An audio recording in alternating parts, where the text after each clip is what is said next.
Siyempre, masaya siya dahil kasama niya ang mga anak niyang sina Zion at Kai. Kasi nakita ko sa Abante. Yeah, oo. Siyempre, Sunday pala ay pumunta na ng Baguio ang kanyang mga anak. Siyempre, nagbanding sila doon. At excited din naman kasi yung mga bata makita yung mga eksena, mga kaganapan sa taping ng Incognito. Alam mo bang si Zion nga, gusto sana ni Zion magkaroon ng special participation. Kasi, pwede? Kasi nakita din niya na ang lolo niya na si Eddie Gutierrez ay nasa Incognito, di ba? Pinayagan ba siya? Ay, hindi. Tingnan natin. Sabi ni Richard, magandang araw sana, di ba? So, pinag-uusapan, di ba? Kumbaga, 3 generations, di ba? In one TV show. Oo, parang ang gandang makita, di ba? What do you think, Wilson? Maganda yan, saka unique siya. Saka ano siya, magiging next superstar ng showbiz.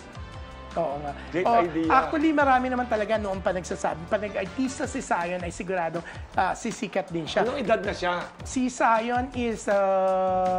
he's turning 12 na sa April 29. Yan. Wow, bilis ng so, ang bilis ng panahon, di ba? Oo, parang kailan lang, di ba?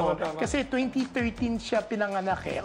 April 29, 2013. Wow. Yan. So, magto-12 na. 12 na this year. Ang bilis, di ba? Oo. Anyway, yun nga, marami nagsasabi na sana mag-artista. Pero sabi nga ni Richard, kailan daw? Hindi, gusto ni Richard